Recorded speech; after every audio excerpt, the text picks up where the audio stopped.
Bueno, buenos días, buenas tardes, a la hora que vean este video. Mi nombre es Andrea Bentancor, soy directora del Magíster en Gobernanza, Innovación y Gestión Pública de la Universidad de Talca y estamos hoy acá para conversar sobre empleo público. Empleo público está en el centro del debate en estos días, en estos meses y de hecho está en el centro del debate desde hace décadas. Sin embargo, la distancia entre los diagnósticos de consenso y lo que sería una reforma concreta sigue siendo muy significativa. Y por eso nos juntamos hoy a conversar sobre esto. Reformar el empleo público es un desafío técnicamente complejo y políticamente árido que requiere de un acuerdo amplio y transversal. Desde el Magíster en Gobernanza, Innovación y Gestión Pública de la Universidad de Talca, buscamos contribuir a ese acuerdo, centrando la discusión en las reformas pendientes al estatuto administrativo, dejando para futuros conversatorios otros estatutos y también todo lo que refiere al sistema de alta dirección pública. Así que tenemos un panel de lujo para conversar sobre el estatuto administrativo en el día de hoy. Estamos con nuestra comunidad, que está muy interesada en lo que hoy vamos a conversar, porque forma parte de uno de los cursos donde tenemos también presente a Gabriel, el profesor del curso de empleo público. Entonces, sin más, paso a presentar a nuestros panelistas. Tania Hernández, ella es ingeniera civil industrial, es ex subdirectora de racionalización y función pública de la Dirección de Presupuesto. Para todos nuestros estudiantes y nuestras estudiantes, es el área en la Dirección de Presupuesto que se dedica justamente a empleo público, así que he estado 4 años entretenida en este tema, al menos, además de tener una larga trayectoria. Tenemos también a Ignacio Briones, él es ingeniero comercial de la Universidad Católica, cuenta con un doctorado, es ex ministro de Hacienda, es académico de la Universidad Adolfo Ibáñez y además es presidente de Horizontal, que es un centro de pensamiento que trabaja mucho en estos temas y que tiene muchos estudios y análisis. Y en tercer lugar, estamos muy agradecidos de contar con la representación de funcionarios y funcionarias. Estamos con Helmut Griot, él es abogado, dirigente del Consejo de Defensa del Estado y actual vicepresidente de la Agrupación Nacional de Empleados Fiscales, ANEF. Así que estamos muy contentos, Helmut, de contar contigo para conocer la opinión. Hemos preparado mucho este conversatorio y vamos a partir por uno de los temas de consenso de todos los informes del Consejo de Modernización, de centros de pensamiento. Siempre surge como una medida de consenso separar la carrera funcionaria de la carrera de asesores políticos.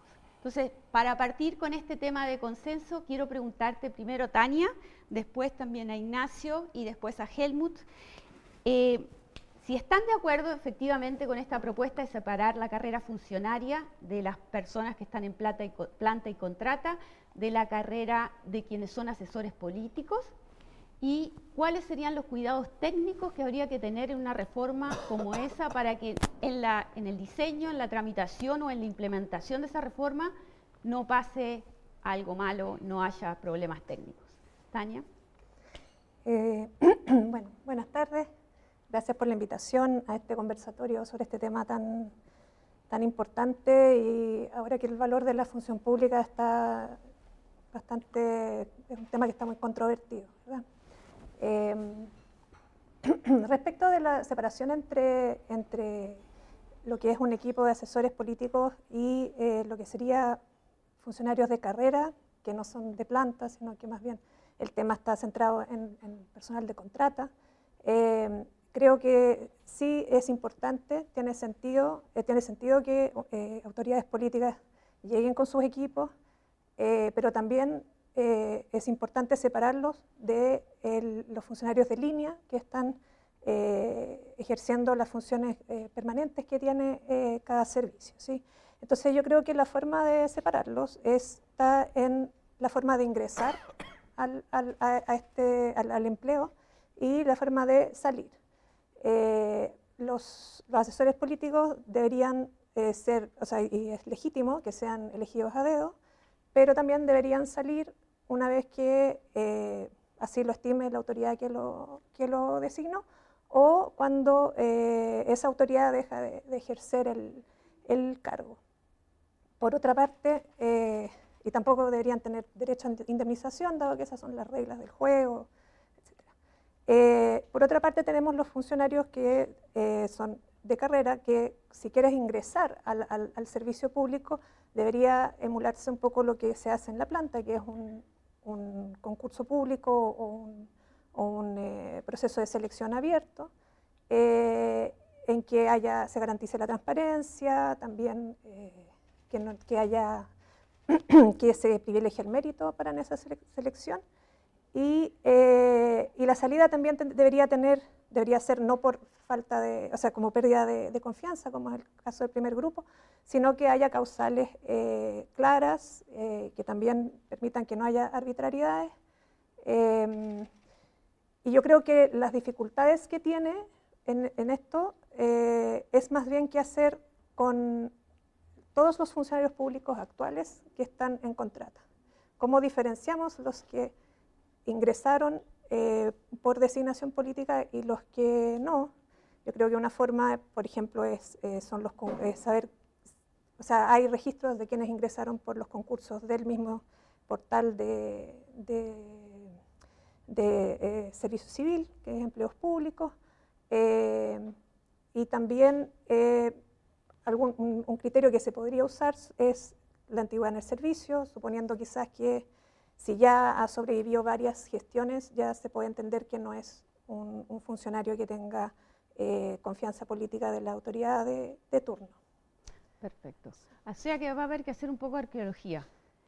Ignacio, si tenemos acuerdo en esto, ¿por qué no se hace esta reforma, exactamente esta medida de separar la carrera? Porque es una medida que tiene que formar parte de un paquete que es más integral. Yo no la vería de modo separado. Esto es un paquete, un compuesto de cosas. Y yo iría mucho más lejos que separar a los funcionarios políticos de los de carrera. Hay que limitarlos gruesamente, no solo en el Estado central, sino que en los municipios.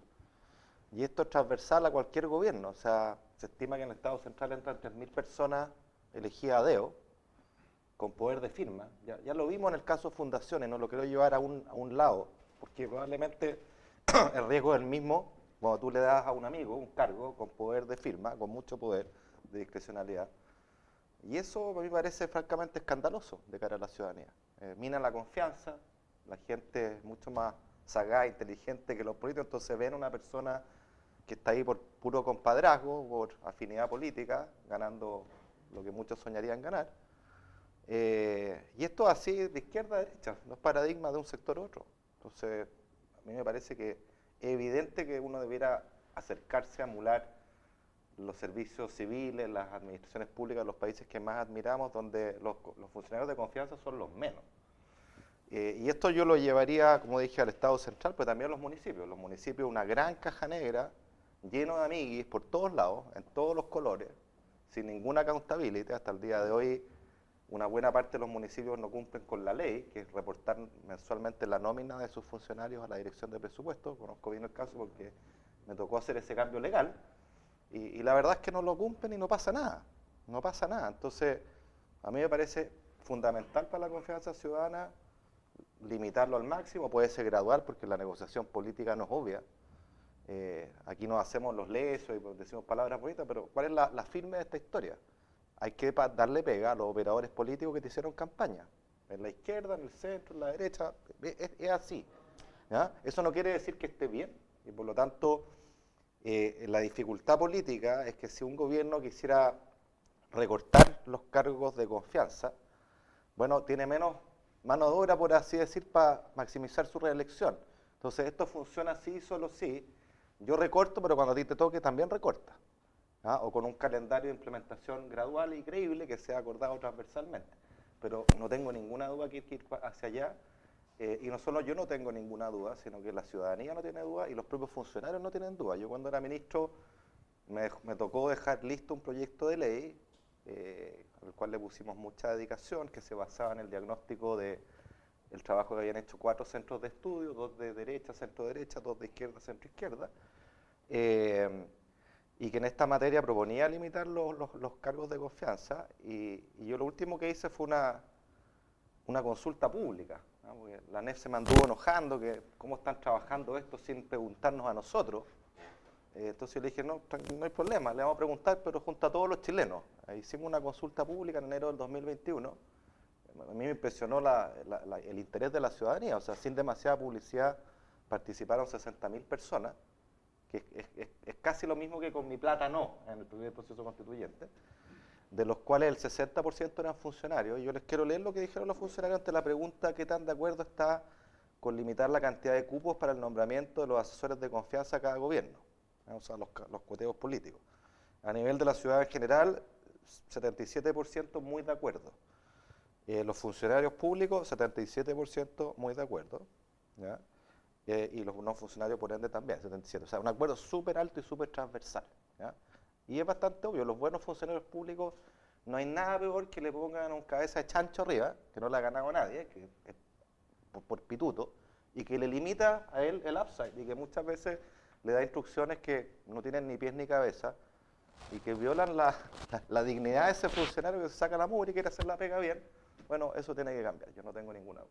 Y habría que hacerlo pronto, digamos, porque por lo que deduzco de tus palabras es cuando tenés mayor poder político No, al que hay que principio, hacerlo, porque cerca de las elecciones se complicaría esta reforma. Es que hay que hacerlo al alero de lo que vamos a discutir hoy día. Esta Okay. es una de muchas Es medidas, una un de paquete, muchas. tiene que ir en el paquete. Perfecto, perfecto. Helmut, ¿cuál es tu opinión como representante de ANEF y tu opinión como abogado respecto a este tema? Mira, yo me voy a basar en algunas palabras que dijo Tania en relación con este tema, pero quisiera siempre señalar como un supuesto de una conversación de este tipo, que esta conversación está cruzada muy fuertemente por lo ideológico. O sea, no vamos a discutir ese aspecto porque evidentemente en cuanto a modelo de empleo hay distintas miradas y es importante eso, que no es baladí. Y, en relación con esto, y Tania lo recordará, en la negociación, que hubo una negociación donde estuvo, por supuesto, la mesa del sector público y muy implicada la ANEF en relación con este tema específico. Se conversó respecto de muchas cosas. Y respecto de esto, en el documento que nosotros presentamos a Hacienda estaba justamente este tema. Incluso se conversó y hasta el grado que en la ley de reajuste se incluyó este tema.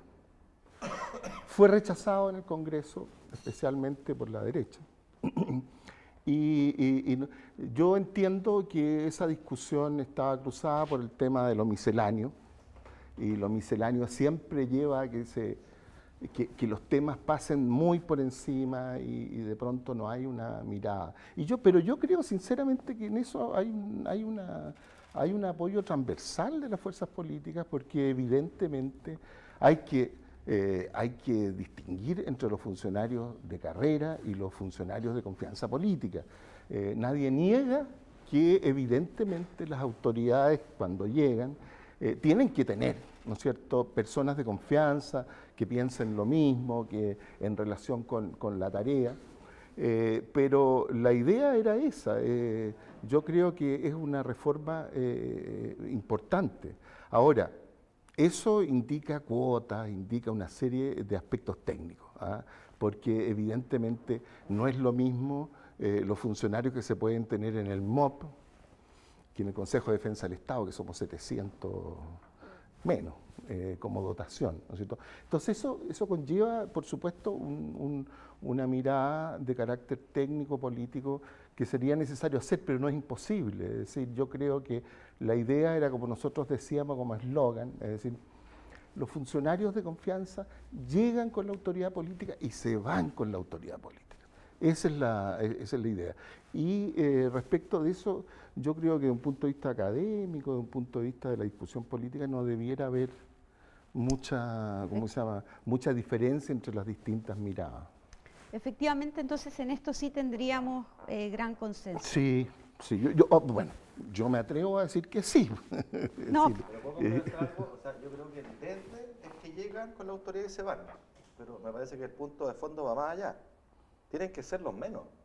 sea, al Obvio. final se pagan con plata de los chilenos, si el Estado no produce plata, le cobra impuestos a las personas con su esfuerzo. Entonces, imagínense que yo llenara de 3.000, 30.000 amiguis.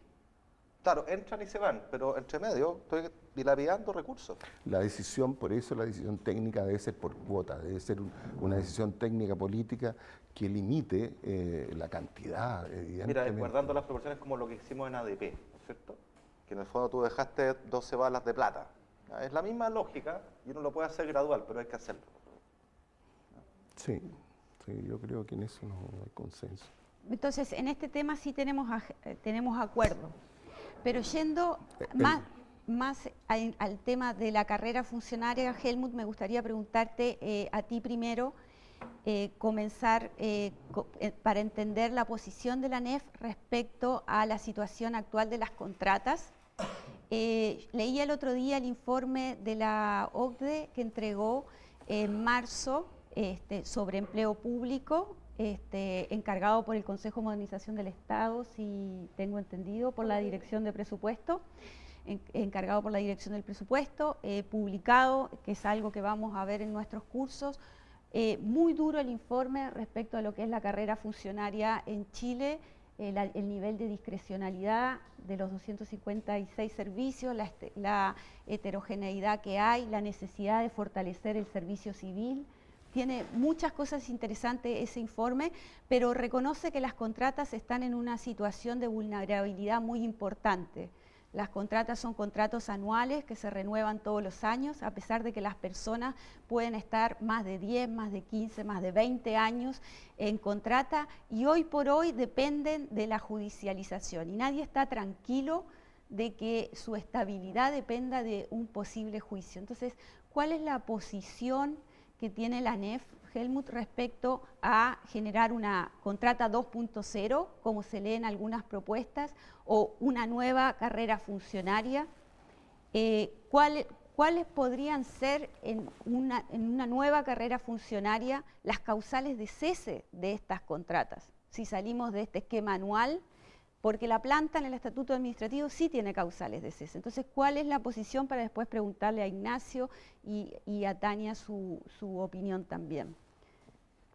Bueno, uno podría estar hablando una tarde entera de ese tema, porque es un tema bien complejo y tiene varias aristas, porque, a ver, no es baladí cómo se produce esto, cómo crece acromegálicamente el empleo de contrata, porque el estatuto administrativo dice el 80% de los funcionarios debiera ser de planta y un 20% trabajo, ¿cómo se llama?, circunstancial, qué sé yo, tareas que evidentemente tienen un principio y un final. Bueno, esto históricamente los gobiernos empiezan a poblar y a generar una especie de tensión de esta norma para tener más personas en el Estado.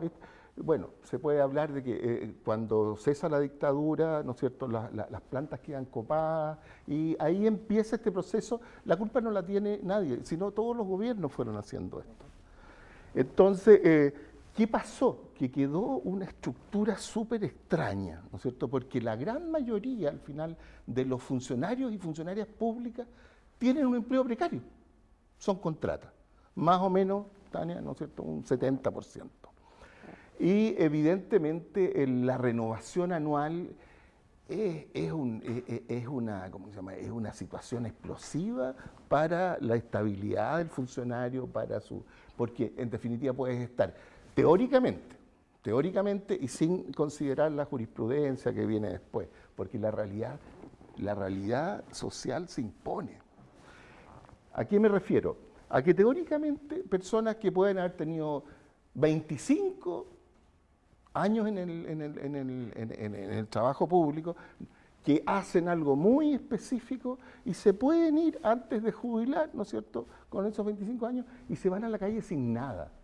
Es decir, tampoco hay, digamos, una indemnización o algo parecido, ¿no es cierto?, y por lo tanto era un absurdo. Y cuando se producen despidos masivos, entonces aparecen esta jurisprudencia, primero administrativa y después la recoge el Poder Judicial. Pero siempre como ANEF dijimos, esto es un parche, porque en definitiva estamos ocultando una realidad que es muy precaria, porque cambian los tribunales cambian a través de la historia y su forma de pensar y de interpretar, ¿no es cierto? Y ya vieron lo que pasó con la Contraloría. De un viaje se acabó la confianza legítima de 2 años. Entonces, ¿qué hacemos? ¿Ah? ¿Qué hacemos ahora? Lo que nosotros hicimos en una negociación con Hacienda para solucionar, ¿no es cierto?, el tema, dejando para el futuro, ¿no es cierto?, porque los tiempos eran acuciantes, lo que se hizo fue una negociación y se creó en esa negociación una contrata 2.0, que en el fondo el empleo a contrata pasaba a ser indefinido. Y sin embargo tenía causales de salida que eran distintas a las del estatuto administrativo para las plantas. La discusión se produjo porque el diálogo estaba bastante, voy a decir una palabra que no, estaba bastante contaminado por lo ideológico. Entonces teníamos en el Consejo Asesor Presidencial una forma de mirar las cosas, los think tanks tenían otra. Evidentemente nosotros defendemos el trabajo decente, tal como lo plantea la OIT, y las causales de salida eran muy... en el fondo lo que se constituía era un empleo flexible al extremo y al final nosotros consideramos que eso volvía a ser empleo precario, porque en definitiva lo que nosotros sostenemos es que la planta tiene causales de salida. Mucha gente habla de que es un empleo, de que están abrochados, que no... Bueno, existe la evaluación de desempeño. La evaluación de desempeño debería servir para distinguir entre los buenos y los malos funcionarios, los que no sirven, ¿no es cierto? Por otro lado, están las infracciones administrativas que se usan bastante, que significan ¿no es cierto?, una grave afectación al principio de probidad, que también es una causal de institución. ¿Estaríamos de acuerdo en que las nuevas contratas al menos podrían tener las causales de salida de la planta? Déjame terminar la idea, porque Sí. lo que pasa es que sí, eso tiene una posibilidad ¿cómo se llama?, de desarrollo, que es el tema de las evaluaciones. Nosotros estamos de acuerdo y en eso tenemos un consenso de que la evaluación de desempeño para hacer esta distinción es hoy día muy débil. Eso por ahora. Perfecto. Ignacio, ¿tú qué piensas de estas propuestas de hacerse cargo de que 68%, estoy diciendo la estadística del informe de la OCDE, de las personas están en contrata, con contratos anuales, y estamos con toda esta discusión de la judicialización y la confianza legítima, el cambio de la postura de la Contraloría? ¿Cómo ves en ese paquete que tú dices que lo que venga vendrá en un paquete? ¿Cómo vendrán? ¿Qué le podemos decir a todas estas contratas? Yo creo que lo primero es no perder nunca de vista cuál es el objetivo último de lo que estamos discutiendo. A mi juicio, debería ser súper claro que cualquier cambio que uno haga en el empleo público tiene que tener por fin último darle un mejor servicio al ciudadano. O sea, no nos podemos perder en eso. Ese es el objetivo, lo que hagamos con recursos de todos los chilenos para darle un mejor servicio a la ciudadanía. Un Estado que se debe al ciudadano y nunca al revés. Entonces, si uno tiene claro su objetivo, y no sé si hay acuerdo en eso, uno después busca cuál es la mejor fórmula de organización laboral para lograr aquello. Y sin enamorarse ideológicamente de. ¿Ya? Dicho eso, a mí me parece evidente y concordamos acá que el equilibrio que tenemos hoy día es un equilibrio degenerado, en el buen sentido de la palabra, degeneró. ¿Por qué degeneró? Porque el estatuto administrativo es el último resabio de la dictadura, una ley de amarre, para dejar amarrados a los propios, Y como el Estado no puede funcionar con una camisa de fuerza, la contrata fue la forma de darle la vuelta. Entonces tiene razón que la contrata en el papel es como súper precario, ¿no es cierto? Porque te pueden sacar una vez al año, sin expresión de causa, sin indemnización ni nada. Pero en la práctica fue como un boomerang, porque la doctrina y la jurisprudencia quiso que la contrata, e incluso los honorarios, se asimilaran de facto a las plantas. Y de hecho la doctrina del excontralor Bermúdez establecía este criterio de la confianza legítima, que los trabajadores, ¿no es cierto?, a contrata apelaban, ¿no es cierto?, y los asimilaban, decían no los pueden echar. A mí me tocó restituir a trabajadores que sacamos por funciones de servicio que habían desaparecido. Un call center que no existía. La Contraloría me obligó a recontratarlo. Y Tania seguramente conoce lo mismo. Entonces, ese primer momento malo, que dejar amarrados a los trabajadores, que el estatuto administrativo, que yo no sé si la ANEF sigue defendiendo al estatuto administrativo. Para mí siempre, yo se los decía cuando estábamos en la mesa del sector público, me llamaba tanto la atención que defendieran el último resabio de la dictadura, porque para otras cosas son muy críticos de aquello. Y entonces degeneró esta cuestión. Y yo creo que es evidente que hoy día tenemos un equilibrio que es malo para los trabajadores y es pésimo para la ciudadanía. De nuevo, el objetivo es darle un buen servicio a la ciudadanía. ¿Por qué digo que es pésimo y por qué cuando tú me preguntaste al principio si había que hacer la reforma de los trabajadores de confianza política ahora, yo te dije no, esto es un paquete?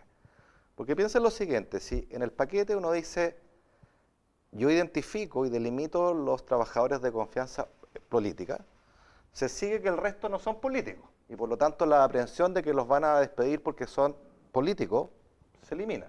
Y en consecuencia la causal de despido que podría haber debería ser aquella que rige cualquier institución. Bueno o mal desempeño y por supuesto falta de la probidad. ¿Bien? Pero resulta que Germán dice con razón, el estatuto administrativo provee ciertas causales de despido, pero de facto no operan, po. O sea, piensen lo que pasó con las licencias médicas. O sea, ¿cuánto por ciento de los sumarios llevamos? ¿2,5? ¿Cuántos han sido despedidos? O sea, eso es una burla para la ciudadanía. Realmente mina la confianza. Cuando yo era ministro y se hizo fraude con el bono clase media, ¿cuántos trabajadores despedidos hubo? Violando claramente el principio de probidad. Obviamente no ex ante, hay que hacer un sumario, bien, pero cuando los trabajadores, estatutos docentes, secuestran la educación por un mes, dejando niños perdiendo el año escolar, el estatuto es explícito en decir que un profesor que se ausenta sin justificación de causa más de 2 días seguidos es causal de despido. ¿Cuántos despidieron? A ninguno. Entonces, letra muerta. Entonces, estamos en un pésimo equilibrio. Y respecto a las evaluaciones, de nuevo es indignante para la ciudadanía. Es muy a la chilena, es un fraude institucional. O sea, cuando todos prácticamente, casi todos, tienen PMG, se sacan los PMG, ¿no es cierto? Cuando el 95% de la evaluación individual está en lista 1, es decir, en distinción, o sea, yo soy en cualquier ciudadano y dice, me están jodiendo. O sea, si esas fueran las notas del colegio de mi hijo, que todos tienen 7, yo los saco mañana. Es una estafa, es una broma institucional. Y nos hacemos trampa y nos llenamos llenos de los PMG. Entonces, yo cuando era ministro tenía así el alto, lleno de objetivos hermosos, timbres de acá, avisaciones. Yo les juro que varias veces me declaré en huelga a firmar esa cuestión. Al final tenía que firmarlo porque era una obligación legal, pero es como hacerse trampa en círculo. Y todos sabemos que estamos haciéndonos trampa, ¿ya? Entonces, pongámosle el cascabel al gato.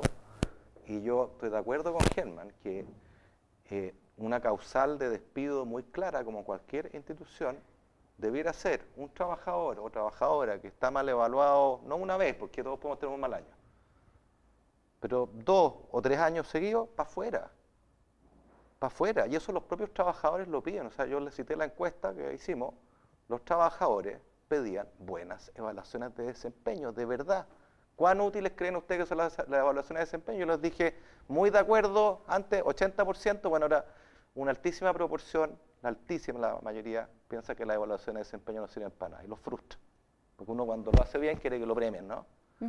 Así que bueno, parte de la misma cosa. Parte de la discusión es cómo vamos a diseñar los nuevos mecanismos para evaluar desempeño para que no vuelva a pasar lo mismo. Oye, perdón, entonces, después de la reforma. y entonces yo no dije cuál es la propuesta. La propuesta yo diría es, al menos la que nosotros hicimos ahí, en Horizontal también hemos trabajado es que todo trabajador de contrata debería tener un contrato indefinido con indemnización, por supuesto arreglando las evaluaciones de desempeño y limitando los cargos políticos. La planta, bueno, los que ya están, y además un 20%. Pues yo diría a futuro, tampoco deberíamos tener una nueva planta inamovible, que como una planta que se enquista. No, todo es un régimen más parecido al que tenemos todos los chilenos. ¿Por qué no tendría que ser así? ¿Por qué tenemos que tener un privilegio? O sea, francamente a mí me supera. Entonces un régimen que blinde bien, que le dé garantía al trabajo de que va a ser evaluado objetivamente, que si no lo hace bien una vez, le damos otra oportunidad, pero si lo hace sistemáticamente mal, se va para afuera como cualquier institución y tiene su indemnización que corresponde, ¿no? Yo creo que ese es el camino, de nuevo pensando en cuál es el objetivo final, darle un buen servicio al ciudadano. De eso se trata. Tania, ¿cuáles podrían ser en la redacción de un paquete concreto en el que se pensara en una nueva carrera funcionaria, en que hubiera una especie de esta planta 2.0 y este 70% de funcionarios tuviera un listado de causales de cese? ¿Qué podría haber en ese listado? ¿Sería el mismo listado que el listado del estatuto administrativo? ¿Cómo lo vieron ustedes durante los años que lo estudiaron? Yo creo que, a ver, estando de acuerdo con que hay mucho que desarrollar en términos de que las evaluaciones de desempeño tengan consecuencias buenas y malas. Creo que hay que pensar también, o sea, la planta de un servicio está fijada en general con decretos de fuerza de ley, que también fija los cargos directivos de ese servicio, y también es como una especie de esqueleto mínimo que debería tener un servicio para funcionar. Y todos los años cuando se tramita la ley de presupuesto, de hecho la Dirección de Presupuesto informa a los parlamentarios cuánto del presupuesto del subtítulo 21 es para financiar la planta. Y los parlamentarios no pueden, aunque rechacen la partida o el programa presupuestario correspondiente, no pueden desfinanciar lo que es ese monto, digamos, no pueden ir por debajo de ese monto. Y yo creo que la contrata, o sea, por lo tanto, la planta tiene como un derecho legal a existir como permanente, independiente de lo que se decida en la ley de presupuesto respecto de los planes, programas que implemente el servicio. Entonces, yo creo que también habría que darle una mirada a las causales que tengan que ver no con el comportamiento del funcionario, sino que con los cambios del servicio, ya sea porque ya no hay funciones que se van a hacer, o programas que se van a disminuir o simplemente eliminar. Y las contratas están financiadas con cargo al presupuesto y a la dotación que está en esa ley de presupuesto. Entonces hay un acuerdo entre el Ejecutivo y el Legislativo respecto del financiamiento de esos programas, y si hay un acuerdo en que algún programa se descontinúe, esto también debería reflejarse como una causal de cese de una contrata, porque las contratas en general están asociadas a programas que no necesariamente tienen una función permanente en el servicio. Entonces, yo creo que también es algo que habría que ahondar, y que también estaba incorporado en el dictamen de Bermúdez inicialmente. O sea, también no era solo temas de desempeño, sino que también que hubiera reducciones de programas como causal de cese de una contrata, o reestructuraciones o supresiones del servicio. Y yo creo que sí es importante también resguardar los derechos de los trabajadores a tener una indemnización en ese caso, porque no está asociado a un comportamiento del funcionario, sino que a un cambio de gestión o una decisión más administrativa. Perfecto, entonces esto nos pone en otro tema, Ignacio, que me interesaría comenzar contigo para preguntarte, Lo que está diciéndonos Tania es eventualmente si dentro de las causales de cese consideramos también las necesidades del servicio o la eliminación de planes o programas o sedes, si estamos hablando de servicios, entonces estaríamos hablando, por ejemplo, de indemnización. Y nos abre la pregunta si también habría que hablar de seguro de cesantía o solo de indemnización, la misma indemnización que está definida en el Estatuto Administrativo, que son 6 meses, o otro tipo. Nos habla de costo fiscal. Una reforma del Estatuto Administrativo tiene costo fiscal. Entonces, ¿cómo ves eso tú? Porque llevar una buena gestión de personas, y la OCDE nos lo dice en ese informe, implica una inversión, ¿no? Entonces, ¿cómo se ve eso? Indemnización por años de servicio, seguro de cesantía, ¿qué has estudiado al respecto? Pienso que, no olvidemos la pregunta, ¿para qué queremos todo esto? ¿El objetivo último es el bienestar del funcionario o el bienestar de la ciudadanía? No son lo mismo. En la primera categoría puede caber la protección indefinida del funcionario, a todo sin límite. Y yo creo que esto hay que pensarlo, cómo le doy el mejor servicio al ciudadano en un entorno que además cambia. O sea, el Estado es un sistema que da un montón de servicios a la ciudadanía, con la particularidad de que la inmensa mayoría solo tiene al Estado para hacerse de esos servicios. Enfrenta un monopolio. ¿Ya? Entonces, doble y triple responsabilidad de hacer la pega bien. A diferencia de probablemente quienes estamos acá, porque podemos comprar un montón de servicios del sector privado, tenemos elección. Entonces, eso redobla la necesidad de hacer bien la pega. Y hacer bien la pega implica tener un sistema que funcione adecuadamente, y para que funcione adecuadamente tiene que tener incentivos adecuados. Por eso que yo digo, esta es una reforma sistémica, no puede ser por parcialidades. ¿Ya? Entonces, estamos de acuerdo que las evaluaciones tienen problemas y que no funciona como un incentivo a hacer bien la pega o a castigar de alguna manera la mala pega. Entonces, eso va en beneficio del ciudadano si somos capaces de movernos hacia allá. Va en beneficio del ciudadano si yo cierro un programa, yo lo ilustré con un, que no es un programa, pero lo ilustré con un call center, que es una función que ya no existe en ni una parte, y tengo que cerrarla. Tenía dos opciones. Digo, tengo que relocalizar a ese funcionario en alguna parte porque sí, o en realidad porque cerrar el call center yo me debo al ciudadano y lo que corresponde es que ese funcionario se vaya con la indemnización respectiva, como ocurre en cualquier institución, en cualquiera. ¿Ya? Y yo los invito a pensar en el Estado en un régimen parecido al que tenemos en cualquier institución, sobre todo si somos capaces de aislar la parte política. Ya no hay razones para despedir por razones políticas, que es el gran miedo, ¿no es cierto? Y el gran blindaje que uno suele ponerle.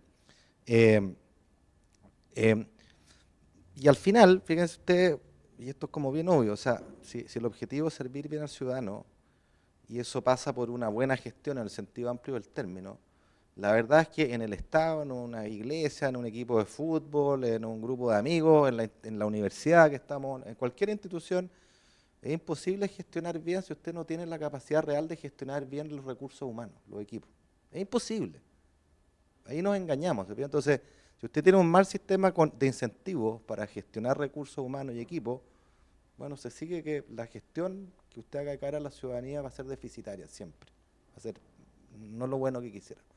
Entonces, a tu pregunta, indemnización de todas maneras, así lo reconocen también el 82% de los funcionarios en esta encuesta, pero de la mano de una evaluación de verdad, de forma tal de que si a mí me evalúan bien, yo tenga movilidad hacia arriba, tenga movilidad hacia el lado, horizontal, más flexibilidad en el Estado para adaptarse a un entorno cambiante, progresión en la escala funcionaria, naturalmente, si lo hago bien y me evaluaron bien.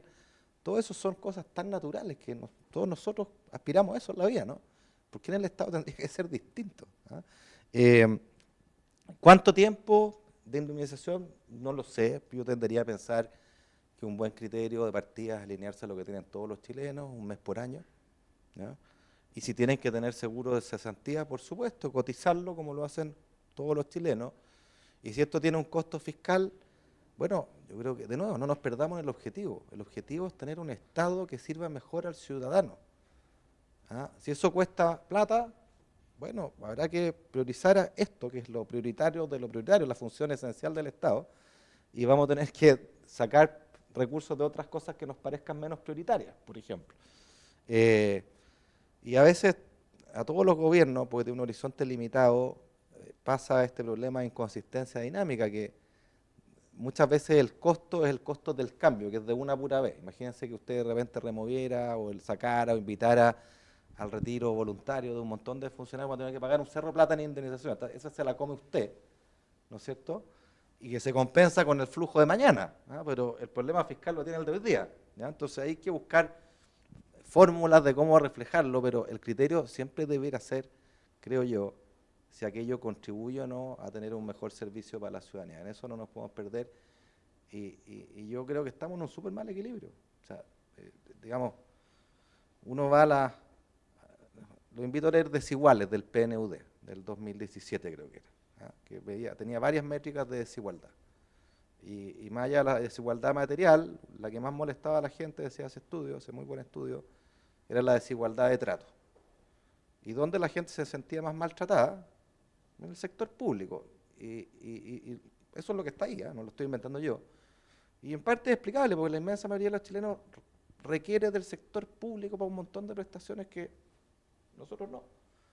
Entonces, Servicio Civil y Consejo para la Transparencia, 3 de cada 4 chilenos se sienten discriminados o maltratados en el sector público. Eso es inadmisible. O sea, tenemos un problema de verdad, si uno cree que esta cuestión es para servir mejor al ciudadano. Si uno está de acuerdo con esos objetivos, yo creo que se facilitan varias de estas discusiones, ¿ah? Porque son la elección de los instrumentos para poder lograr de la mejor forma ese objetivo y como decías tú, desideologizar la discusión, que a veces siempre se contamina por visiones muy legítimas, digamos, pero que a veces están tan juxtapuestas que estamos siempre en un empate en donde no avanzamos nada. Helmut, ¿tú creerías entonces que una reforma traería una nueva carrera funcionaria con causales de cese? ¿Qué piensas de eso? ¿Y lo ves con indemnización por años de servicio? ¿Y te imaginas un seguro de cesantía? ¿Cuál es la posición? Es que hemos dicho muchas cosas que requieren una mayor reflexión. Yo creo que tenemos, por supuesto, un problema de tiempo, pero de tiempo del programa. Porque esto no se produce en el aire, ¿no? Esto no se produce en un ámbito ideal, ¿no es cierto? Nosotros tenemos concepciones ideológicas que no podemos sino llamar la atención. Piensen ustedes que probablemente Chile tiene un Estado muy pequeño, yo a veces digo el más pequeño del mundo. Tenemos un Estado subsidiario que no participa en la producción ni participa, ¿no es cierto?, porque tiene la subsidiariedad que evidentemente le impide realizar, por ejemplo, una redistribución del ingreso. Por otro lado, tenemos, y yo escucho a Ignacio y yo pienso, una reflexión que yo creo que es basal. ¿Cuántos funcionarios y funcionarias públicas tiene Chile? Yo, según entiendo, y si busco, hay una duda, pero entre 9 y 12% de la fuerza de trabajo. En la OCDE, el promedio es sobre 20%. En los países escandinavos, que curiosamente casi no tienen desigualdad, llegan entre 28 y 30, como Suecia, Finlandia. Y vamos a decir, no, pero esos son... No, si empezaron igual que nosotros. ¿Ah? Entonces, decir que el Estado está lleno de un exceso de funcionarios, eso es un tema ideológico que no tiene además contenido en la realidad. Si pensemos en las dotaciones en muchos servicios, y Tania lo sabe, ¿no es cierto?, donde, por ejemplo, Cernagiomín, la dotación de inspectores impide ir más de 4 veces a una mina. Y cuando llegan, ¿no es cierto?, los funcionarios a la mina, por supuesto, viene el supervisor, ¿no es cierto?, la persona encargada y le dice, usted no puede entrar a la mina, porque su auto, su camioneta es del 2018 y de acuerdo a los estándares no puede entrar. Entonces ya voy a arrastrar el sensor. No, ese sensor es el punto no sé cuánto. Y tenemos problemas de infraestructura, tenemos problemas de dotación. Y hay que tener en cuenta una cosa que es bien importante. Los funcionarios, ¿por qué tienen un estatuto? Yo estoy de acuerdo con Ignacio, el estatuto administrativo es de antes incluso de la dictadura. La dictadura es un pensamiento del derecho administrativo francés, que tiene el defecto de que esto viene desde arriba hacia abajo. Es decir, son normas verticales y evidentemente hoy día no dan el ancho. O sea, hay que reformar el estatuto administrativo, pero creo que siempre el empleo público, que la función pública es la ejecución de las políticas públicas, debe ser estatutario. O sea, o pongámosle otro nombre, pero evidentemente es distinto porque justamente está disponible, nosotros ejecutamos las políticas públicas para la gente y en la medida que lo podamos hacer mejor y desde un punto de vista, además, de cierta libertad funcionaria, porque piensen ustedes, un empleo sumamente precario provoca también problemas de probidad. Porque usted le va a obedecer a la pata de la letra al jefe, pues, sin pensar mucho, ¿no es cierto? Y eso también es una complicación. Por otra parte, me gustaría tocar ese tema que ya se había tocado, pero creo que hay otros ángulos. La doctrina de Bermúdez no incluían causales distintas del estatuto administrativo. Es decir, se elaboró una serie de ¿cómo se llama? En el fondo, la confianza legítima al final, porque estas causales eran bastante, ¿cómo se llama?, que permitían, digamos, hacer un trabajo desde un punto de vista de la gestión de personas. La confianza legítima, en el fondo, era el fundamento de la destitución, de la desvinculación. Estamos hablando de las no renovaciones. Era fundamental que no fuera arbitrario, que simplemente un decreto donde dice se enumeran las normas por las cuales se nombró a la persona y como es un funcionario de, ¿cómo se llama?, la contrata, no se le renueva algo. Que eso era lo que pasaba antes de esta elaboración de la confianza legítima. Algunos dicen la confianza legítima no está establecida en la ley, no, porque es un principio del derecho. Y algunos pueden decir, mira, pero ese es un principio del derecho administrativo que no se aplicaba. Claro, si al final la ley, desde un punto de vista de la realidad social, es una caja de herramientas, por lo menos así lo consideramos nosotros. Es decir, la realidad siempre va a ser explotar las malas normas. Y no sé si algunos de la concurrencia son funcionarios públicos. Cuando a una jefatura encuentra un mal funcionario, es la realidad, le aplica, le baja ¿cómo se llama?, le bajan las notas y lo ponen en 3 o en 4, porque es mal funcionario, y eso pasa. Es decir, no es esto de que estén ahí en la entelequia, o los sumarios. Los sumarios, nosotros tuvimos otra cosa en lo que habíamos avanzado, pero faltó tiempo, era en los tribunales de lo contencioso administrativo.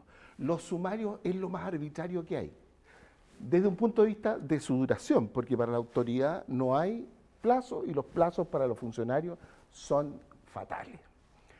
Por otra parte, ¿cómo evito yo, estoy poniéndome en el caso, por supuesto, en un caso extremo, que no es tan inusual, cómo evito yo que mi jefe, ¿no es cierto?, nombre un juez, ¿cómo se llama?, perdón, un fiscal ad hoc, que sea una persona de confianza, ¿no es cierto?, y que si quiero condenar desde un punto de vista sancionatorio a alguien, al final lo hago, porque este saco, ¿no es cierto?, de payaso, que es la grave infracción al principio de probidad, se puede, lamentablemente, a pesar de que fue una reforma para evitar el arbitrio, al final, ¿qué es? O sea, si un funcionario público, ¿no es cierto?, choca contra un poste en la noche con una... Claro, pero el que mete las manos también. Entonces, es como muy... Y consideramos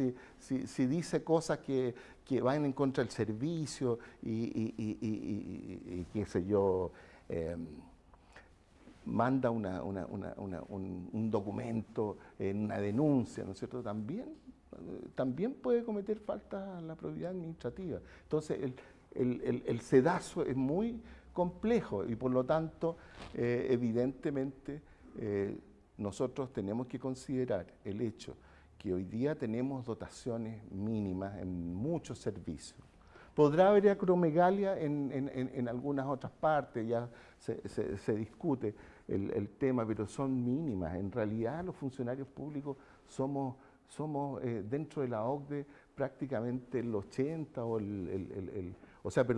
somos la mitad de los funcionarios que tiene el promedio de la OCDE. ¿Y para qué decimos con otros países? Hay países que también tienen baja desde un punto de vista del empleo público. Estados Unidos es un país, usemos la palabra neoliberal, aunque siempre fue empleada para motejar a aquellos que seguían las doctrinas de la sociedad Montpellerin, creada en 1948 y después en Chicago con su versión monetarista. Mira, podemos decir lo que queramos respecto de eso, pero es una visión de achicamiento, por usar un neologismo medio áspero, de jibarización del Estado, porque es una forma de pensar la organización de la sociedad desde un punto de vista económico y también desde un punto de vista ideológico.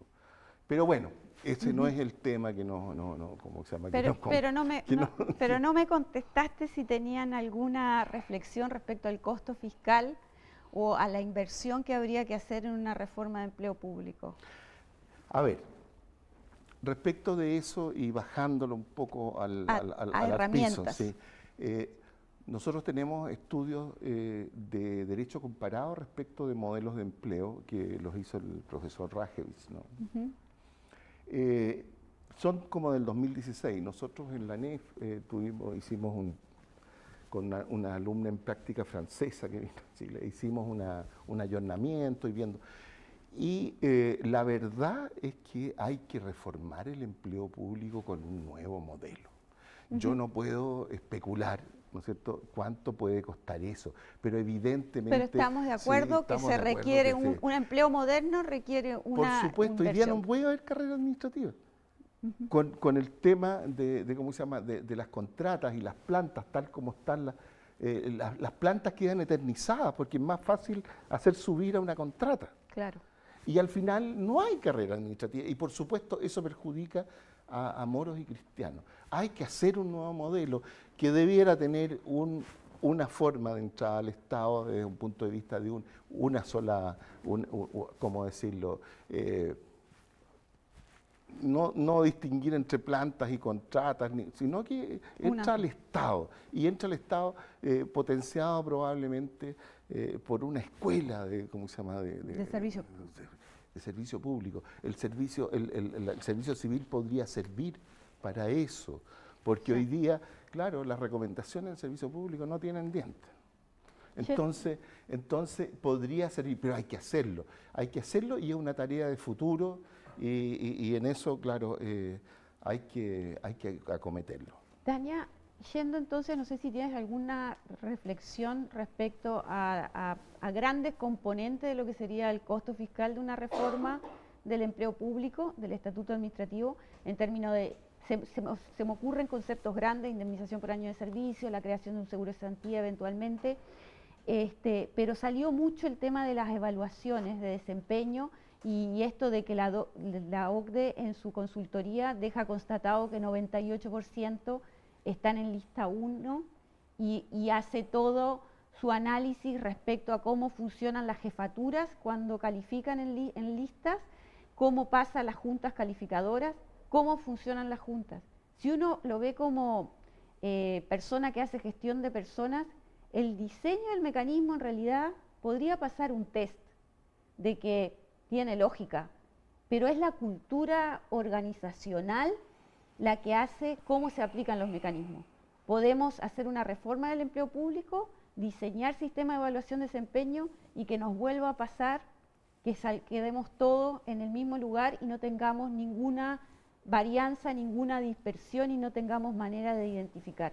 Cuando ustedes estudiaron este tema, ¿qué mejoras se le puede hacer en el futuro a los regímenes de evaluación de desempeño para que de verdad identifiquen y para que el servicio civil tenga dientes, de repente tenga una mejor rectoría? No sé qué nos puede decir en ese sentido.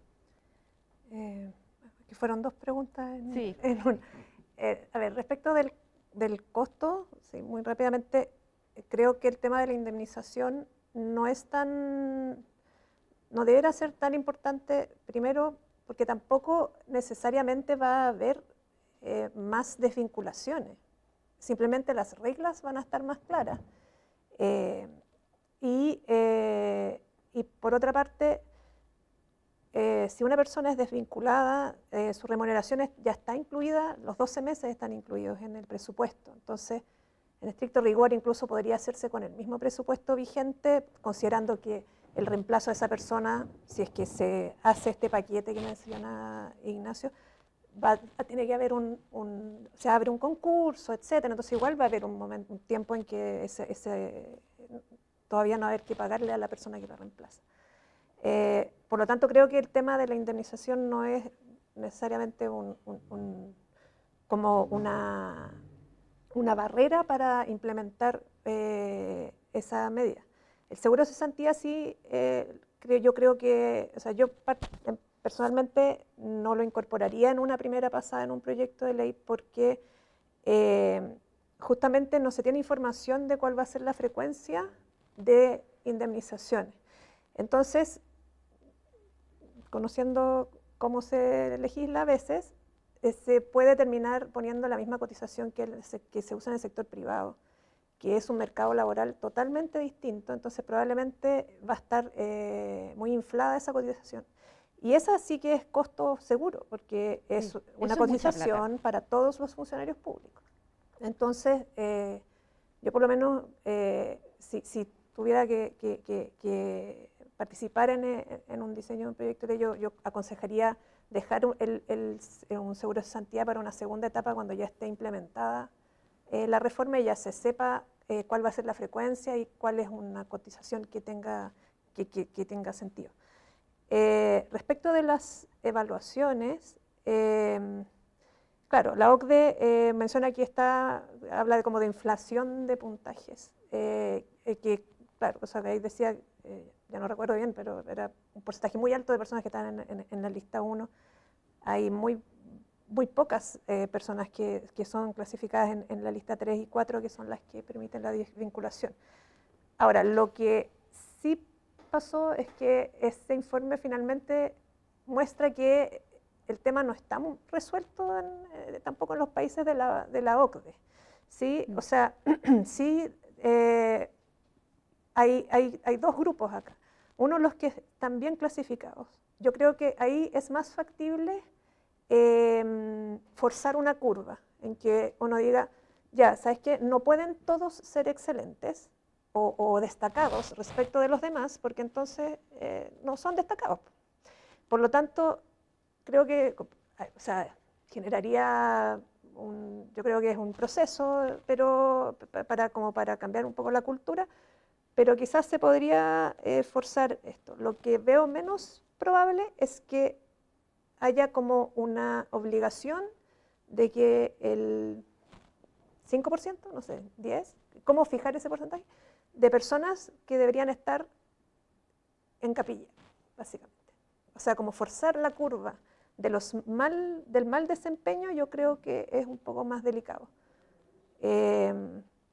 Y también en la OCDE, en realidad, también pasa que no hay evaluaciones, o sea, no es tan frecuente que se evalúe mal a personas porque esto genera problemas con los gremios, genera problemas a veces, o sea, con los funcionarios mismos, que al final las jefaturas muchas veces deciden, o sea, le genera más problemas que beneficios evaluar mal a una persona.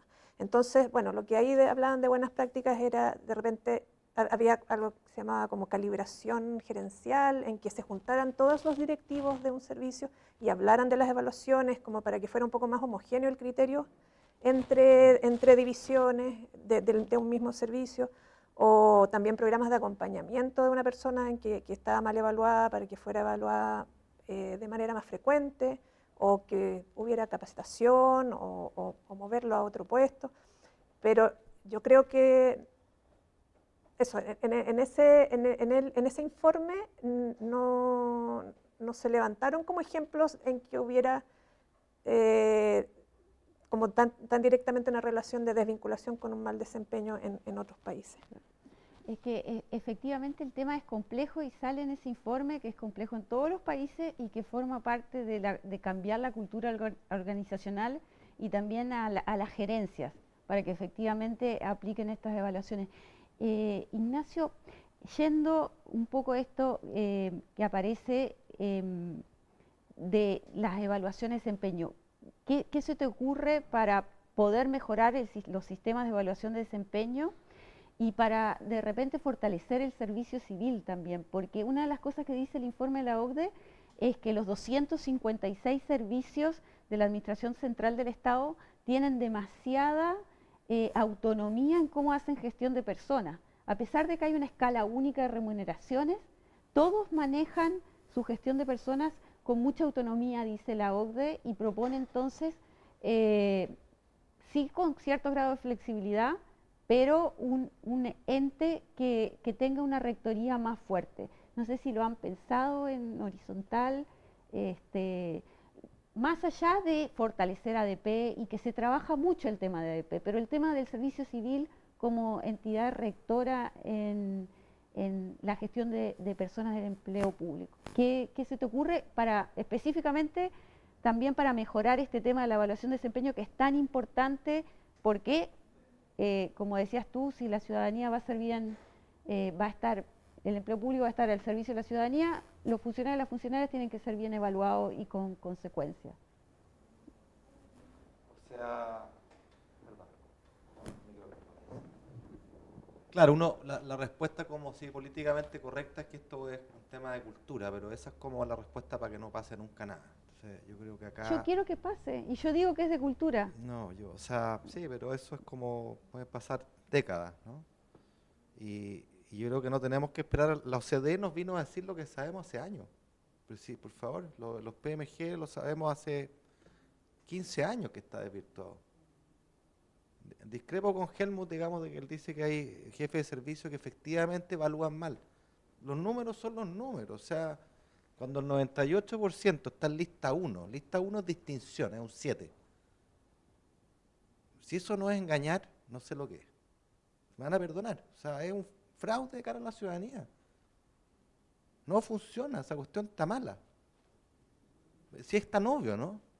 Y cuando todos cumplen el 97% de los servicios tiene más del 90% de cumplimiento de PMG, con lo cual aseguran el bono que hoy día es a todo evento, no hacemos trampa y le hacemos trampa a los chilenos. Ese es el punto de fondo. Dejemos de hacerle trampa a los chilenos, ¿ya?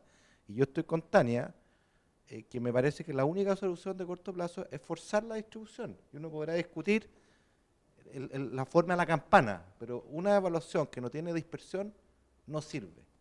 Una nota, cualquiera sea esta, en el colegio, en la universidad, acá, en el magíster, que no tiene dispersión, no es informativa, ¿ya? Y por supuesto que esta tentación de evaluar bien para no comprarse problemas está en todos lados, sobre todo cuando la persona que evalúa es parte involucrada, y eso así aquí en la Quebrada la G, aunque parece que acá es mucho más que afuera. Bien, pero eso no quiere decir que esté bien.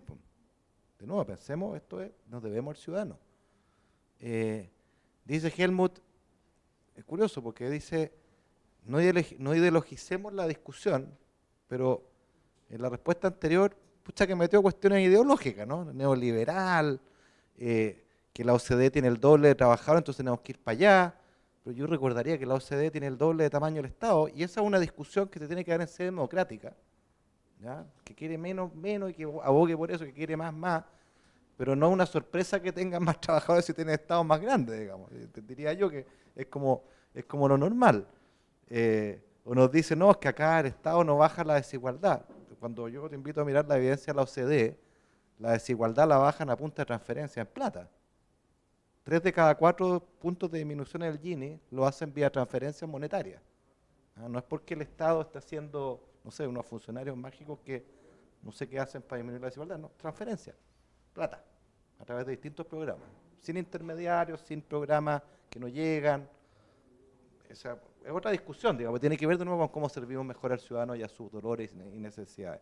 Pero yo creo que no nos queda otra que forzar una distribución, y como dice Tania, o sea, si el 98% es extraordinario, quiere decir que nadie es extraordinario. Los extraordinarios, discutamos la cola, es el 2, el 3, el 5 máximo, ni siquiera el 10. Eso significa extraordinario. Así lo entiendo yo por lo menos, ¿ya? Y va a tener un gran número en el medio, y va a tener también una cola pequeña, 5%, malo. Y si esa cola malo se repite, tiene que salir pensando en el ciudadano, y lo reemplazamos por otra persona mejor, que sirva mejor al ciudadano. Yo en eso no me pierdo un solo segundo, y eso es lo que no tenemos que difuminar del debate. Esta reforma es para el ciudadano, no es para, el objetivo último no es el funcionario y su estabilidad. Y déjame decir la última cosa. Yo creo que hoy día me cuesta pensar en un mejor momento, aunque lamentablemente no lo veo en la agenda del gobierno, no lo veo, porque aquí es lo de siempre. O sea, todos hablamos de la modernización del Estado, el diagnóstico lo tenemos más o menos hace tiempo y más o menos compartido, pero al momento de los que hubo nadie quiere tomar esta papa caliente porque tiene costos políticos. Y entonces estamos hipotecando el servicio de la ciudadanía porque no tengo las agallas para comerme el costo político. Yo creo que esa cuestión basta. Sobre todo un gobierno que se dijo con carácter. Bueno, yo esperaría que el carácter se manifieste en cuestiones como esta, porque el diagnóstico está y el costo para la ciudadanía es demasiado visible, y hay una oportunidad extraordinaria, porque como cambió la doctrina del Contralor Bermúdez, de los 2 años de confianza, 2 eran, ¿no? Bastaban 2 años de contrata para que te asimilaran a planta, básicamente eso era. Y había también jurisprudencia de la Corte Suprema a ese respecto. Entonces, estábamos en el peor de los equilibrios. La actual Contralora dijo, no, son 5. Entonces, bueno, varios contratas se empezaron a poner nerviosos, porque dicen, oye, yo llevo 2, 3, 4, y ya no tengo confianza legítima, me pueden sacar sin expresión de causa. Y hay dictámenes de la Corte Suprema que dicen 0, ni siquiera tiene que haber un año, porque la contratación, por diseño, se puede remover sin expresión de causa en cualquier minuto. Entonces, los trabajadores que antes estaban seguros que los asimilaban a planta, por supuesto no tenían ningún incentivo a cambiar las reglas del juego, estaban tranquilos. Hoy día están evidenciando la precariedad, que es mala para el funcionario, ¿no es cierto?, naturalmente, y también creo que es malo para el funcionamiento del Estado. Entonces, hoy día los incentivos como que se alinean, que este propio 70% de funcionarios en el Estado, 65% que son contratas, los que tienen menos de 5 años deben ser, no sé, especulo, pero no menos del 40%, están hoy día en una situación súper frágil, súper precaria. Ellos son los primeros en decir, me encantaría tener una cuestión más firme, con indemnización si me sacan, con evaluaciones de verdad que me premian, que si lo hago bien. Entonces, a mí me parece que la oposición política que tradicionalmente hemos tenido de parte de los gremios, los grupos de interés que capturan la discusión en todo orden de cosas, y en este caso el grupo de interés de los funcionarios, naturalmente se alinearon los astros para que tengamos una discusión en serio que mueva la rueda y nos dejemos de diagnóstico y tengamos las agallas para movernos, porque si no vamos a seguir en otro seminario, en el próximo gobierno. En otro conversatorio. Pero bueno, se nos acabó el tiempo, me gustaría darles un minuto a cada uno para que cierre, ojalá invitando a un diálogo que nos lleve a una reforma y a mejora para la ciudadanía y también para los funcionarios y las funcionarias, sobre todo esta población que está en esta situación tan vulnerable. Helmut, empezamos por ti, si puedes cerrar en un minuto, invitarnos a reflexionar algún aspecto. Quedaron muchos temas. Pero te vamos a volver a invitar. Sí, porque claro, yo estoy en desacuerdo con muchas cosas con Ignacio, tenemos desacuerdos ideológicos, tenemos desacuerdos que no, por ejemplo, no hablé de la encuesta que tú dices, y de su metodología. Hay muchas cosas que pero bueno, estamos en un inicio. Estamos En un inicio y me parece a mí que sin duda estamos en un cambio epocal. Las circunstancias que hoy día se viven en el mundo, los cambios que se producen, que llevan incluso a un deterioro de la democracia liberal, tal como la conocemos, esto se inserta dentro de ese panorama. Y por lo tanto, esto no es una defensa corporativa. Yo creo que la reflexión debe ser mucho más amplia desde la perspectiva de cómo nosotros podemos considerar un empleo público, que tenga la estabilidad suficiente como para cumplir esa función pública en favor de la ciudadanía y evidentemente permita separar la paja del trigo, pero además con un ordenamiento que permita, por supuesto, la movilidad horizontal y permita, por lo tanto, hacer los cambios, porque no se trata simplemente de sacar a un funcionario o despedirlo porque le dio el ancho cuando tiene 15 años y probablemente han cambiado las condiciones. Capacitémoslo. O hagamos movilidad horizontal y traigamos. Hay muchas fórmulas que no dicen relación con el despido, con la desvinculación. Yo creo que un modelo de empleo, en eso estamos de acuerdo en el tema de las evaluaciones, pero no es un fraude, porque está en la ley y desgraciadamente se ha distorsionado por distintas razones. Yo tengo más o menos, desde un punto de vista técnico, claro por qué se produce eso, pero en otra oportunidad podemos revisarlo. Y no es fácil tampoco, como dice Tania. Me parece que esta coordinación entre la jefatura debiera ser muy importante, no siempre se produce. También están las evaluaciones, los acuerdos de desempeño que se han utilizado. Hay muchas herramientas que es necesario pulir y ir ajustando. Pero el modelo de empleo es algo absolutamente necesario porque tenemos un popurrí de cosas que no hace bien. Perfecto. Ni a la ciudadanía ni a los funcionarios. Tania, ¿una reflexión para el cierre? Creo que este es un tema muy importante y me preocupa a veces cuando se habla de que hay que reformar el empleo para ahorrar plata, porque en realidad yo creo que es muy probable que un mejor empleo público sea más caro, tenga más profesionales, tenga quizás incentivos distintos. Pero sí es importante, o sea, yo creo que, bueno, y yo quiero ver más los acuerdos que hay acá que los desacuerdos, es que no puede seguir estas reglas que finalmente son criterios del Contralor o Contralora de turno, del Poder Judicial, y no en una ley. O sea, es muy importante, y en una discusión con los parlamentarios, o sea, que haya un acuerdo entre Ejecutivo, Legislativo y también, idealmente, con los trabajadores, que por lo menos, con los funcionarios, que por lo menos cuando yo estaba en la dirección de presupuesto, para nosotros era muy importante que todas las normativas que llevábamos al Parlamento vinieran con un acuerdo de la Mesa del Sector Público.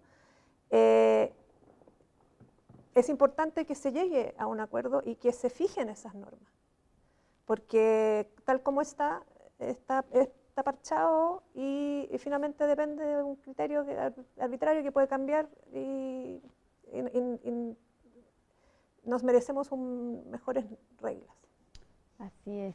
Ignacio, ¿tú quieres hacer una reflexión además de lo que has dicho para cerrar? Estoy bastante de acuerdo con Tania. Con Helmut. El micrófono. Voy a repetir. Estoy bastante de acuerdo con Tania, muy de acuerdo con lo que acaba de decir, bastante de acuerdo con varias cosas con Helmut, entonces yo creo que hay más acuerdo del que creemos. Y quiero insistir en que uno nunca tiene que olvidar para qué tenemos esta discusión. El ciudadano en el centro. El Estado funciona con plata que le dan los ciudadanos, incluyendo los más humildes, con su esfuerzo, sus impuestos. Es un deber moral hacer la pega bien. Y hacer la pega bien no depende de la buena voluntad. Este es un error que se comete en todo un orden de cosas. Pensar que el crecimiento viene de la buena voluntad, que ganarle a la delincuencia viene de la buena voluntad, que reducir la desigualdad viene de la buena... No, lo que hay que hacer la pega, y parte de la pega es tener reglas adecuadas que generen los incentivos correctos. Las reglas de nuestro sistema de empleo público son malas, se trastocaron, se degeneraron y no conversan con el siglo XXI, que es ágil, donde la ciudadanía demanda nuevas cosas, tiene necesidades distintas, y eso es lo que tenemos que hacernos cargo. ¿Cómo tenemos un servicio público, un empleo público que tenga una puerta de entrada abierta a todos los ciudadanos, abierta, que se perciba como abierta en base al mérito? Hoy día pregúntele a cualquier ciudadano si un empleo, un cargo público está realmente abierto. Te van a decir que no, y los propios funcionarios también lo perciben muchas veces así.